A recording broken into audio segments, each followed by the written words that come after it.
you so much for having us and trusting us with your congregation. We've thoroughly enjoyed it each time. So thank you, congregation, for allowing us to be here again.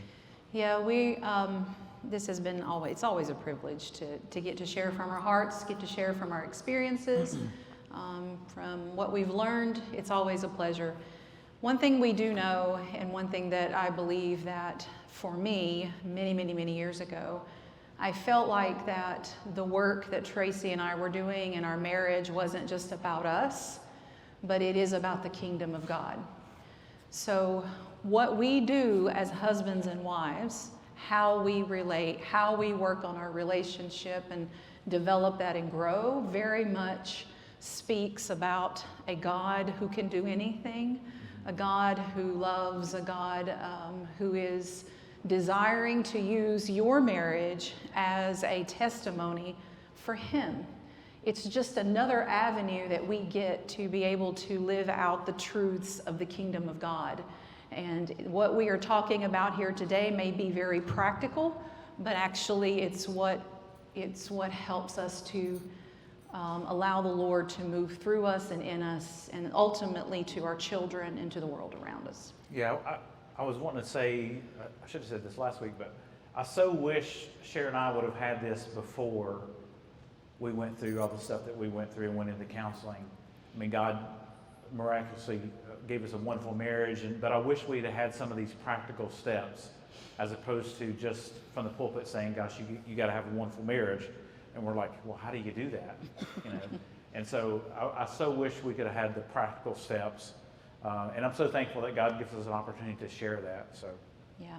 So last week, for those of you who weren't here and those of you who were here, we talked about how we think, how our thoughts transform the connection in our relationship. We talked about how it all goes back to how connected we are. So we talked about what we think about ourselves, whether we think negatively or positively about ourselves, and how that the negative thoughts can impact connection, and positive thoughts, positive illusions, those positive things we think about the other one can help to bridge that connection. And then obviously what we think about our spouse affects how we treat them, relate to them, and how we show up in our marriage. So we're talking this morning about what do you think about your spouse's emotions? And I know automatically most of the guys go, oh no, what are we talking about? So we're not talking about necessarily my spouse crying or my spouse getting all excited and we're getting angry. We're actually just talking about what is our spouse's emotional state? How do we connect with each other emotionally?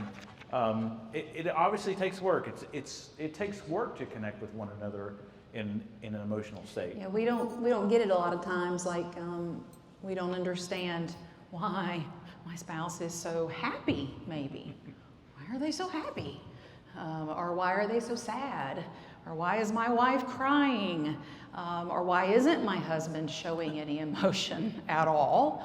And then I can't get him to emote anything. So this aspect is really important. Actually, what we're going to be talking mostly about today is this word called empathy. And in my opinion, it is the most critical piece of good, healthy relationship. We need to be able to develop empathy. It is a key piece to how we grow as a couple. One thing that I remember, Everybody Loves Raymond episode, I don't know if you guys know Everybody Loves Raymond or not, but I remember an episode where Raymond's looking through the window and Deborah's crying, and he's like, goes to her and goes, what's wrong? Well, nothing's wrong. Well, why were you crying? What's wrong? What'd I do? She goes, nothing. I just was crying. We were watching this movie, sad movie. I had those moments with Shara. Why are you crying? What's wrong? What did I do? Nothing's wrong. I just needed to cry. What? What does that mean? What do you mean you needed to cry? What does that even mean? But that's kind of what we do, is we're like, oh my gosh, what did I do? She's crying. Sometimes I was crying because of him. Right. That's right. That's true. Right. Yeah, and sometimes he's cried because of me. That is true. So empathy is with. There's a scripture that says, rejoice with those that rejoice, weep with those that weep. It is doing things with your spouse. Yeah, and when we say with, not doing like behavior, this is being with them and whatever is going on in the moment, in the emotion. It's learning how to sit with each other with whatever is happening or whatever you're feeling inside the relationship. Yeah, John Gottman describes empathy as, or defines it as, the capacity to identify and share someone else's emotions and experiences. The capacity to identify and share. Yeah, this is different than sympathy. Mm-hmm. Sympathy is, we can feel sorry for someone, feel bad, have sympathy, right? Empathy is different. Empathy is kind of saying, let me put myself in your shoes. If this is what you're thinking and this is where you're getting this information from, this is how you're seeing it, then I understand. I am maybe taking some context from my own life to say, oh yeah, I've been in a situation like that before and I understand how that feels. So that's different. Empathy is different than sympathy. And Jesus is our ultimate example of empathy, by the way. There isn't anything that that we experience and go through that he is not touched by, that he does not get, that he does not empathize with 100% of the time. So rejoicing with those that rejoice. So this is a part of empathy. Most of us think empathy is we have to be sad with someone. It's also a part of rejoicing with those that rejoice.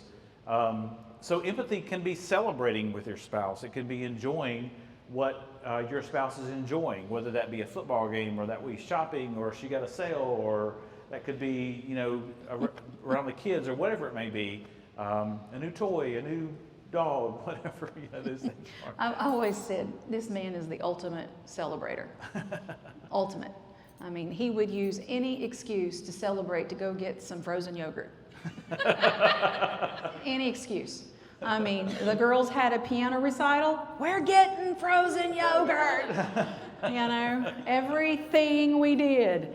Woohoo! Isn't that right, Sarah? And then I would just always shake my head. I go, you guys, y'all will create anything just to go get frozen yogurt. That's right. But point taken. I mean, we did really try hard to celebrate not only between us, but also with our kids, with our family. Like I'll ask when we're doing couples therapy, then something happens good, and I'll say, well, did you celebrate that? And they go, well, no. I says, well, why didn't you? Well, I don't know. Just celebrate this thing. Come on. Miss an opportunity to connect. Yes. Yeah. It's an important part of relationship. Absolutely.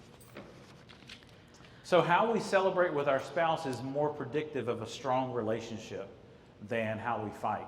Think about that. How we celebrate with our spouse is more predictive of a strong relationship than how we fight. That's huge. Like how we join together and go, gosh, that was so good. Good job. High five, whatever you do. That how we celebrate together. There are things that you come into the table and go, man, that was awesome. And if your spouse is going, well, it was all right, whatever. Man, what a moment where you go, your balloon, fizzles out.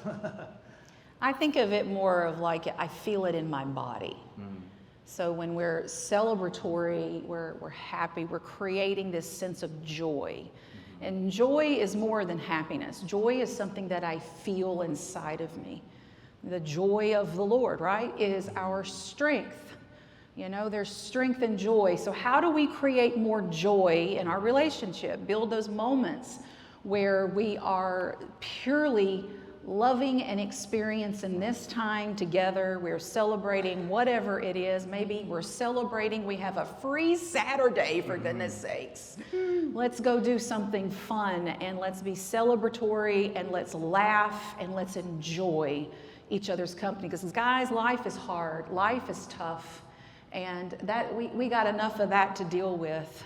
And I think that the Spirit of the Lord is asking us and drawing us into that spirit of joy, that spirit of rejoicing, that spirit of celebration, because He's done it all. He's paid it all. Yeah, it's hard. Yes, it's tough. But let's take time to celebrate. So it's a feeling. We did a conference called the Joy-Filled Marriage, and we talked about how that the more joys you have closer together, the stronger your relationship gets.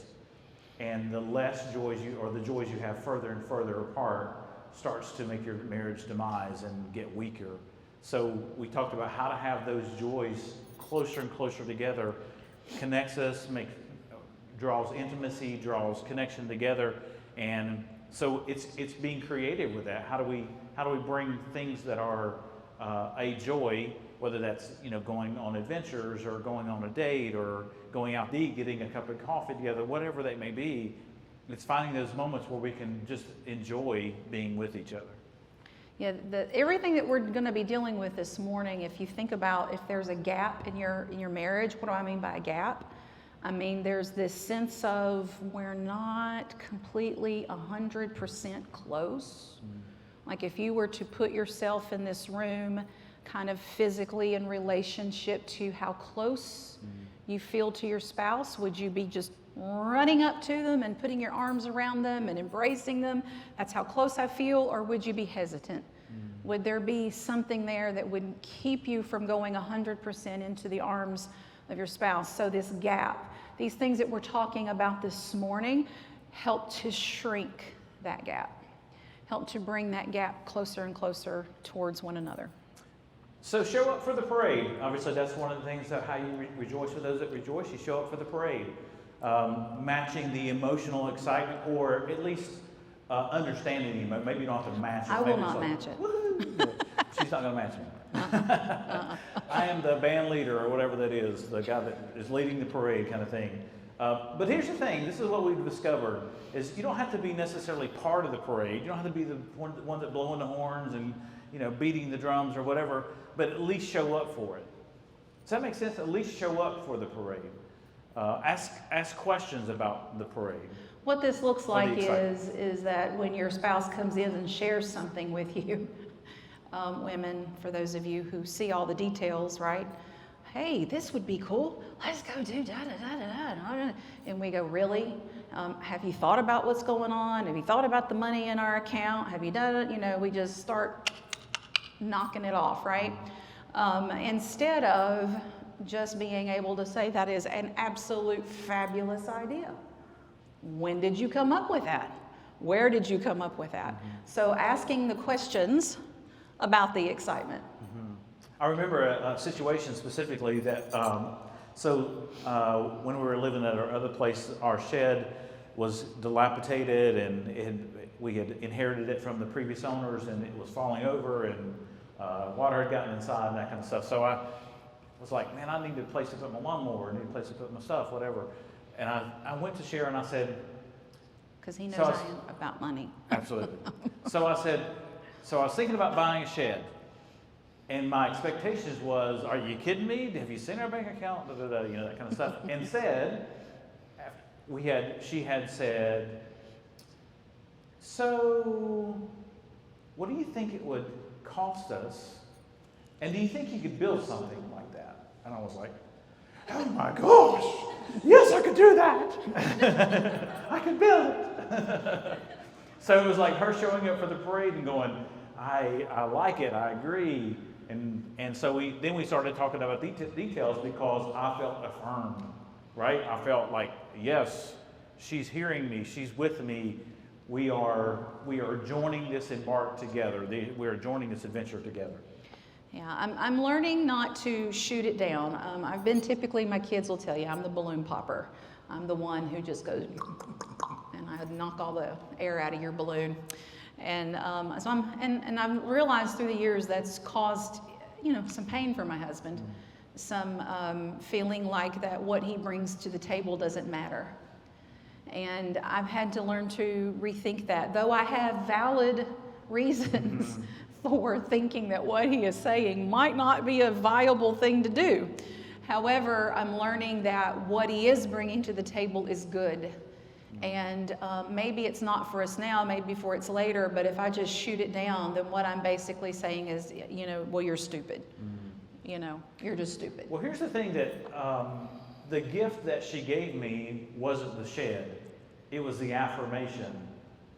And then we talked about building the shed. So she still had the details. She still had the moments of like how much it's going to cost and what we need to do. But the gift was affirmation. So it actually caused me to draw into a conversation about the details. Does that make sense? I'm drawing into the details of it versus, she's popping my balloon and I've got to just forge ahead with it. Yeah. So we joined it in together. So the one line here in this thing is don't be a life drainer. Don't be someone who just sucks the life out of everything. Try to show up in some form or fashion. Tracy will tell you that when he comes in, he's like a little puppy dog with something, just so excited, so excited, so excited. And that's not me. So if I'm excited about something, I'm going, that's great, babe. That's awesome. And that's about as high of a level of excitement as I can. It's just, but if I were to try to meet him at that, I'm excited, that would just look stupid because that's not me. So let me tell you the opposite of that. So Shara came to me a couple of years ago, maybe it was a year ago, and said, so I've been thinking about deer hunting. What? Can you say that again? So I've been thinking about deer hunting, and of course my immediate reaction is, let's buy a gun today. I got the best one right here. And she said to me, she goes, don't scare it away. So I had to, dampen, I guess, I said, slow the roll. Slow the roll. Just thinking about I had to meet her it. where she was at. So she was meeting me where I was at with the shed. I had to meet her where she was at related to the hunting. Is because she's giving me a level of excitement, hey, but it's her level of excitement, not mine, and that's okay. But I don't want to bring her up to mine and go, let's do this, because that's not where she's at. She's thinking about it, and I'm meeting her where she's at. So I just wanted you to understand that it doesn't always have to look like the parade. It can look like, Absolutely. Do we have a video to show? We do. So before we go into the next part, we want to watch. It's just, there's all this pressure, And sometimes it feels like it's right up on me and I can just feel it, like literally feel it in my head, and it's relentless. And I don't know if it's going to stop. I mean, that's the thing that scares me the most, is that I don't know if it's ever going to stop. Yeah.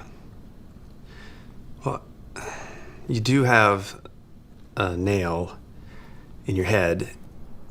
It is not about the nail. Are you sure? Because, I'll bet if we got that out of there... Stop trying to fix it. No, I'm not trying to fix it. I'm just pointing out that maybe the nail is causing... You always do this. You always try to fix things when what I really need is for you to just listen. See, I don't think that is what you need. I think what you need is to get the nail See, you're out. not even listening now. Okay, fine. I will listen. Fine. It's just... Sometimes it's like there's this achy... I don't know what it is. And I'm not sleeping very well at all. And all my sweaters are snagged. All of them. Yeah, that sounds really hard. It is. Thank you. Ow! Come on. If you would just... Don't... Try to see things my way. And that is the mystery, isn't it, guys? But if you would just stop it. So in this next part, we talked about rejoicing, we're going to talk about weeping. It's the urge to want to fix it. How many of you have that urge to want to do that? Just want to fix it. Just want to fix it. Just fix it. I can see what's going on here and I want to fix it. Yeah, I think there's times where she'll come to me and go, I had this really tough situation at work and blah, blah, blah, blah, blah, blah. And I'll go, well, if you just tell them this, this, and this. And she's, that's not what I need. I just need you to hear me. I just need you to listen. So this is the part where we begin to learn how to feel with, how to empathize and feel with. We've talked about feeling with the celebration, feeling with the happiness and the joy. Now we want to feel also on the other side of this too. By the way, I do want to just, sometimes I'll ask Shara, do you need me to fix this or you just need me to hear you? Mm-hmm. Because it helps me to know what role what hat am I putting on, right? Do you need me to fix it? Do you need me to go into fix-it mode or just listen? No, I just need to listen. Okay, good. And sometimes I will give that to him. Right. Like sometimes I'll say, hey, I need to talk, but I don't want you to fix it. I just want you to listen. Yep. Hear me out And then so really for him, that's kind of like, oh, okay, cool. All I got to do is just listen. I don't have to bring anything other than just a listening ear, which is really nice maybe for you guys to say, hey, I don't have to make it okay. You're actually what we call in here stepping into the puddle. Yeah, stepping into the puddle is like where you fall into the puddle and you're going, hey, let me help you come out of the puddle. It's okay, just come on out. Instead of stepping into the puddle with them and just being with them. Yeah. Like we don't go into solution mode, we go into, I just want to be with you. So this is that concept that I have mentioned before. I mentioned last week about the relational switch on the back of your neck. If it's in the on position, then I am actually seeing how my spouse is feeling. I'm looking for their emotions. I'm trying to determine here, what's kind of going on with what they are feeling. And I'm stepping in relationally with them.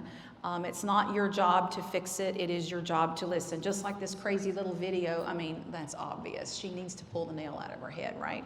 But that's not the point. The point is that we need to just say, well, that's awful.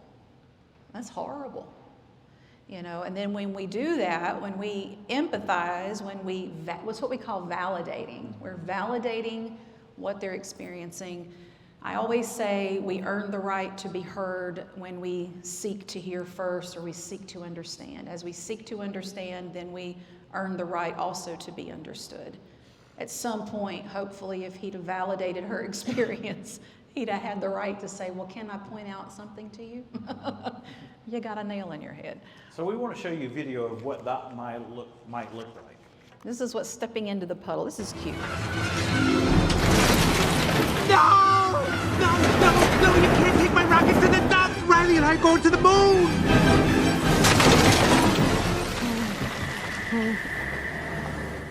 Riley can't be done with me.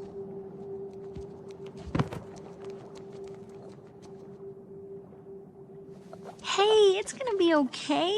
We can fix this. We just need to get back to headquarters. Which way to the train station? I had a whole trip planned for us. Hey, who's ticklish, huh? Here comes the tickle monster. Hey, Bing Bong, look at this. Oh, here's a fun game. You point to the train station and we all go there. Won't that be fun? Come on, let's go to the train station. I'm sorry they took your rocket. They took something that you loved. It's gone. Forever. Sadness. Don't make him feel worse. Sorry. It's all I had left of Riley. I bet you and Riley had great adventures. Oh, they were wonderful. Once we flew back in time. We had breakfast twice that day. Sadness. It sounds amazing. I bet Riley liked it. Oh, she did. We were best friends. Yeah, it's sad.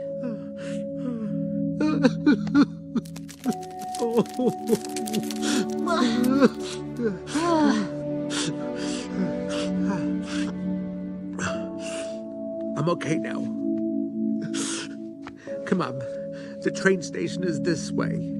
To hear what she said in the beginning, she goes, hey, we can fix this. And sadness just sat with him. And that's what we're asking you to do, is just sit with each other in the midst of sadness. You really are hurting. People really get confused with this because, again, I think we're so used to doing. We're so used to just kind of having something to do. And it feels awkward or it feels weird to say, oh, I don't do anything. So what this clip just portrayed is someone who just sat there, listened, says, man, that's awful. You felt this. This is sad. That made you sad. Da da da da. And it's not that you got to say it like that, but find your way of saying it. And guess what? As soon as what's his name?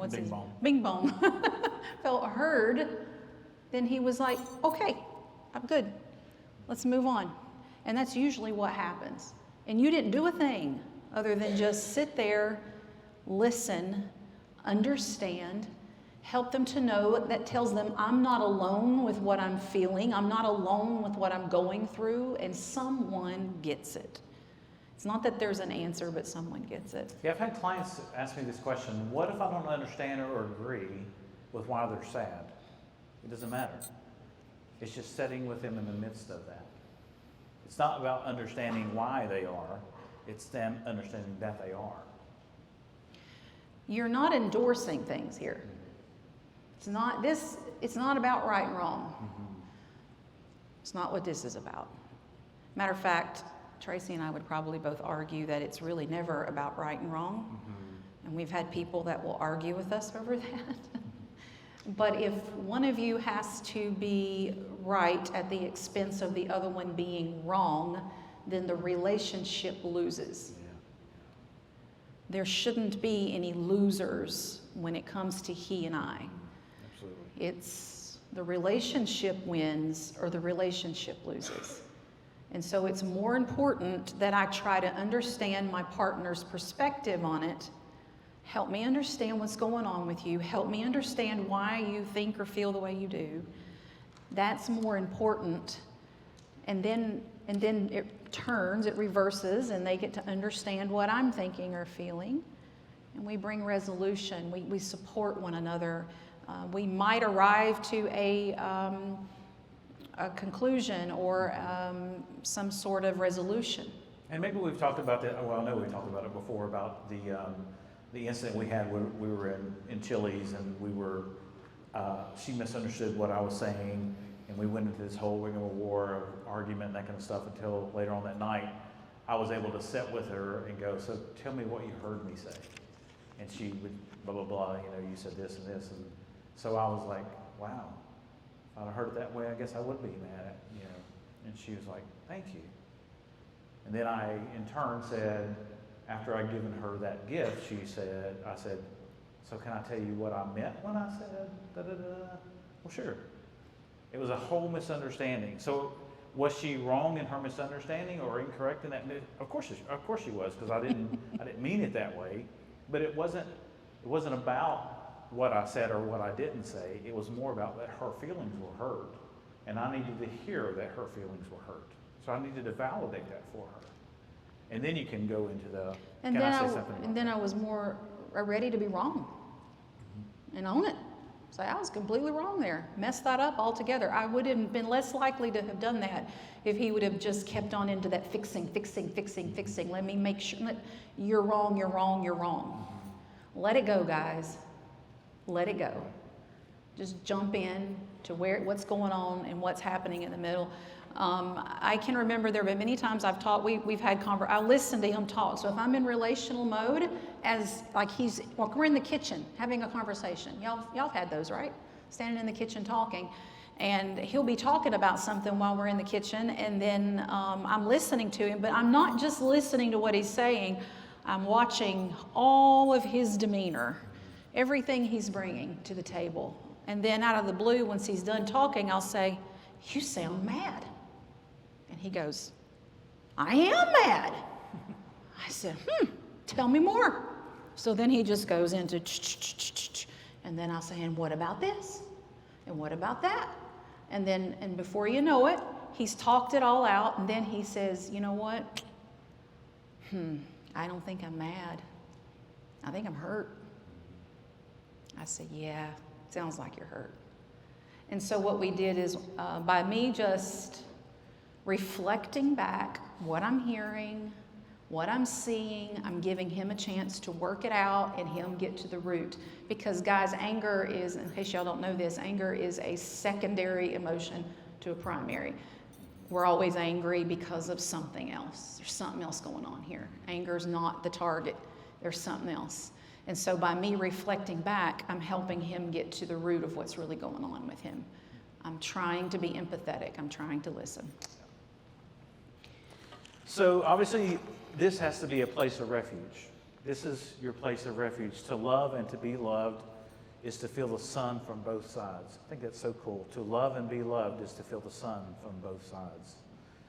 We want to establish good connection. This is my teammate. This is the person I'm doing life together. So I want to make sure this is good. and this connection is good. So she is my place of safety.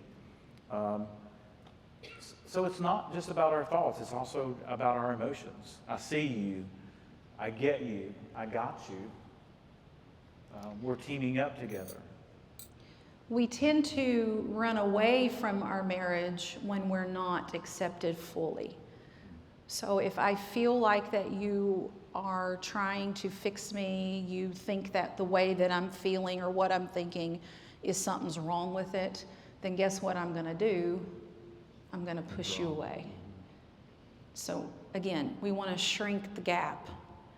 Why must you be against? Why must you point out some obvious things maybe that you see? Don't do that. Guys, this applies also to parenting, to kids, by the way. Absolutely. The concepts that we're talking about here, we want to just kind of tell them what is, and I know at a certain little age, maybe that's how that works, but as they start getting older, it's more about, okay, help me understand what's going on here. Your attitude is a little witch ways right now. So what's going on here? Help me understand. Don't you think that's going to go a whole lot further than if we tell them your attitude's terrible and you need to do this and you need to do that? You're probably going to get a lot of pushback and a lot of resistance, as opposed to, okay, I see what's going on here. I'm noticing that something's not right. Help me understand. What's going on, babe? Why are we so upset?